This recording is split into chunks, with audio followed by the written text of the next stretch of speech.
the feeling of being there and experience of being there for all of us was really interesting and intense, and I think part of the whole narrative is I wanted to include it in the exhibition as well, to talk about what's happening behind the scenes. So this photograph of our campsite, it shows that this is, you know, where the archaeologists were actually living as well as working. And it also shows the banality behind this kind of work. Having to, you know, replace stones during the day, but also cook yourself dinner at night. And there's some small details in here that I find really interesting. That there's trash, such as beer bottles and just cups that are laying around, kind of similar to the way a lot of the stones that we find in the ruins are haphazardly also lying on the ground. So here's a still from the video, which is titled "Still Ruins Moving Stones." And I just wanted to talk a little bit about the visual approach to the video, as being somebody who hasn't worked in video very much. When I worked on video projects before, it was very photographic. The idea of kind of sort of putting the camera on the tripod and stepping away from it and just letting it record a scene. So it was more like a moving photograph. This was my first project where I wanted to work with people that were going to be in front of the camera, and also resolve a way to work with inanimate objects, therefore move the camera around these objects. So in the video, the inanimate object would be the ruin itself. And for those images, you do see the camera moving around. It's on a track. And then when there is actual movement in the scene, so such as people moving around, usually the camera is still.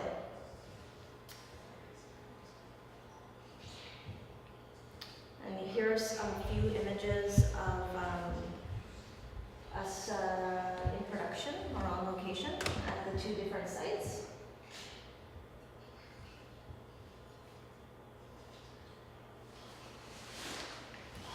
And another still from the video, where we see the archaeologists working. So there is, I hope that you guys have maybe some questions or something to add, because there is maybe a level of absurdity in seeing the video and the way that they are working with the stone, insofar that I seem to show them working, but not give a lot of detail about what they're doing and why they're doing it. Amelie, right? I was wondering if there was any attempt to introduce the building methods of the Vikings, or are they not into that? No, but was there a deliberate, were they deliberately trying to use the technology that the Vikings would have used? No, I don't think so. I asked them, because some of these stones, as you can see, this stone lintel that goes across, it weighs probably 2 tons or something like that. So one of the big questions that you think of when you're standing in front of these stones or seeing them working is that how were they originally put there? And they don't even know. The archaeologists don't know. So when I did ask them, and when I approached this project, I thought it could be a more traditional documentary. I had interview footage. And they explained that the Norsemen of that time, they had the technology to do it, but our technology that we have today has sort of clouded our minds so that we can't figure out the most simple things anymore. And so in a way, I think that the way they manipulate the stone is very similar. It's very archaic, but it's more because we're working in a remote location. And so you can only bring so many tools with you because of the cost. So they're using things like belts and pulleys and hammers. Things that are very, very low tech, which I think maybe gives it that absurdity that I was talking about. And also that we don't actually see anything evolve or happen throughout the video, that even in the 5 to 10 days that we were filming, visually you don't really see much happening either. Like if I had done a before and after photograph, it would be the stage would be extremely subtle. So really inherently, the video is about the archaeological process, and it's about the archaeological eye. And it's meant to, for the viewer, for you guys, I think it's meant to make you think about what is our relationship to historic sites, why bother restoring them, and maybe what does it mean for Danish people to be restoring archaeological sites in Greenland. Because often my work does come back to this idea of colonization and our interest in transforming these historical sites into tourist sites. And still is very contemporary with the presence of the Danes today in Greenland. Like, what are they actually doing there? Yeah, and Greenland right now it's a super interesting place. A lot of artists have been going there recently for both the aesthetic reasons. It's a beautiful, it's a frontier, but it's also politically really interesting. The Greenlanders are in the process of gaining independence, and from my understanding, the archaeologists were telling me, and my lead archaeologist was actually married to the Prime Minister of Greenland, so we had some good conversations, is that the Danes are willing to let them go, that it's in the process of negotiation right now.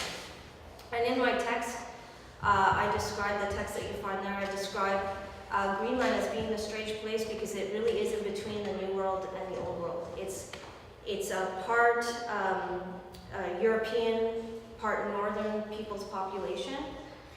Most people don't even know whether to situate it in North America or Europe. It's both, it's neither.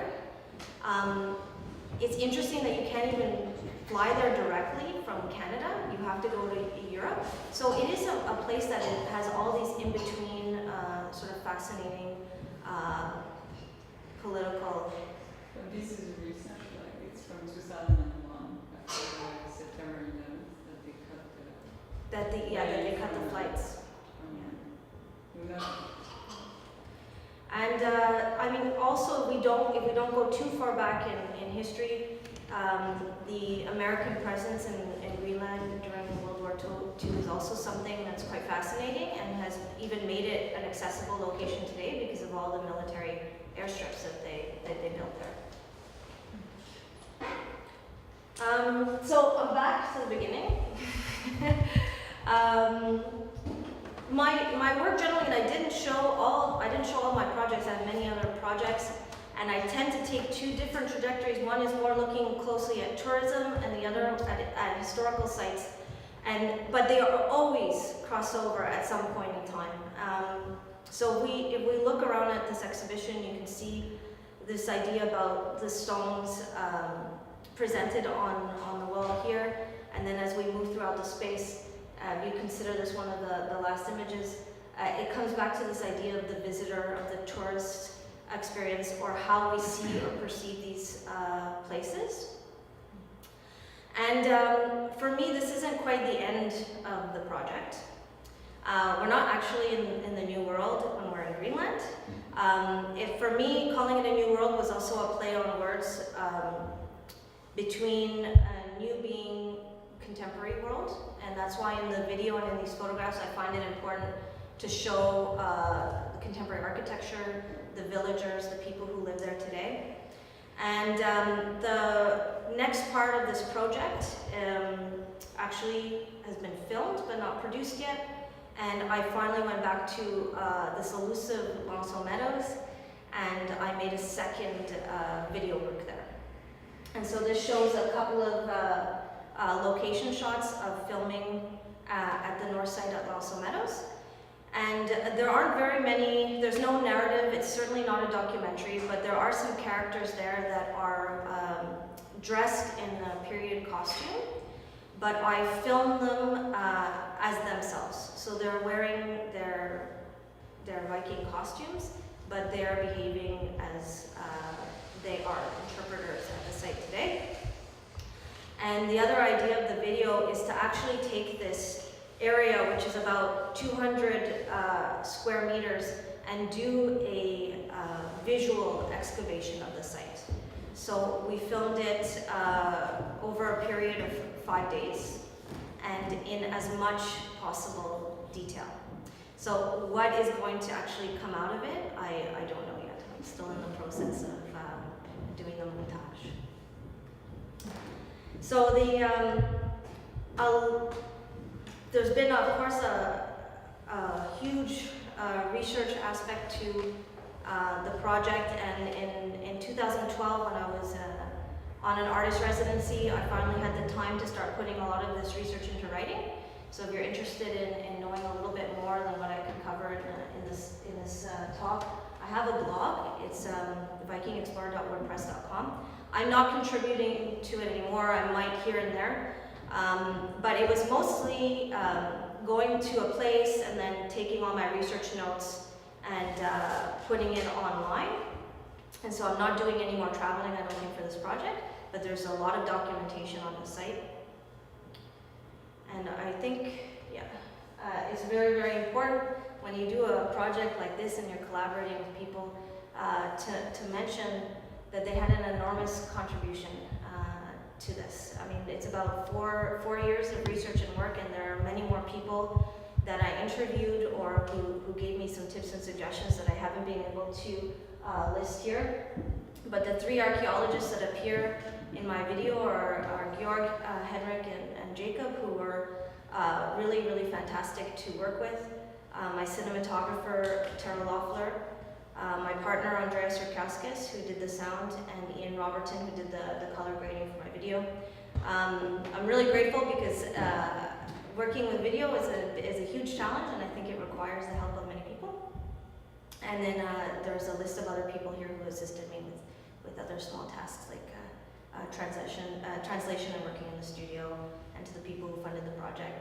And of course, finally, the team at Sporobole. It was really great to have such good support for putting up the exhibition. So thank you so much. So if you guys have any questions, I'd be really happy to answer. Français ou anglais?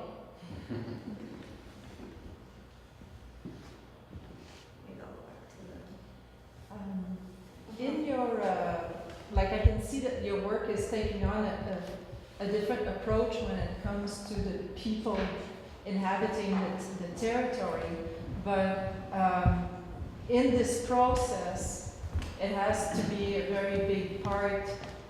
A big part of your project relies on the fact that you can find people, connect with them, build some kind of relationship and trust. And so I would be interested if you could talk a bit more about that part of your research, especially with the archaeologists, because it's one thing to tell them, okay, can we hang out, and take a picture or two, but even the fact that they are scientists doing this work, was there any dealing that you had to do on how much you could tell, how to document it? Were they worried about how it was going to be conveyed, presented thereafter? Well, I think that my first experience with working with archaeologists was on that initial research trip, where I was starting to contact people just to talk to them and ask questions and ask for their guidance, because a lot of my work is just finding a place. Like, it's not like there's a big sign that says to go there. So there's this huge aspect of being both explorer and researcher, and I need help. I can't do it on my own. And so what I learned is that the archaeological community is very divided in terms of being super conservative and only wanting to deal with other more science-related researchers, and those who are very open to the idea of artists representing their work or their research through our own communities. And so it was a challenge to find those archaeologists. And I've done several talks like this while I was on the travel residency and in Gotland. And so that gave me an introduction to some people. And I also, there are so many different channels that I use, but I joined the Association for the Advancement of Scandinavian Studies in Canada.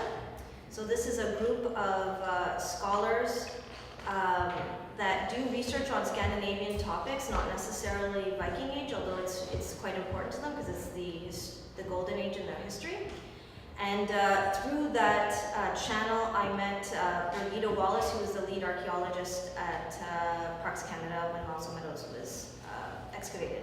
So building that connection actually opened up a huge world because she became a reference for me. So she introduced me to Bjorg, and I was emailing with Bjorg back and forth for about 6 months before we actually just got off the boat and met in Greenland, and that was it. And I think it's very lucky that you sometimes can have a personal connection. You never know if that's going to materialize when you meet in person, but the six of us, their team and our team, we were able to connect very quickly and easily. Does that answer? Yeah. And the other aspect about this project is that I had been trying to build a feminist connection with this work for a long time. There aren't a lot of landscape photographers out there, and I know you have just hosted another exhibition with a female artist who was dealing with the idea of exploration, and it was important to me that I wanted to work with a female archaeologist, but I couldn't find one. So eventually I have to say, it sounds terrible, but maybe I was settling, but I found the right person because he was super engaged, and that's also quite important. Merci.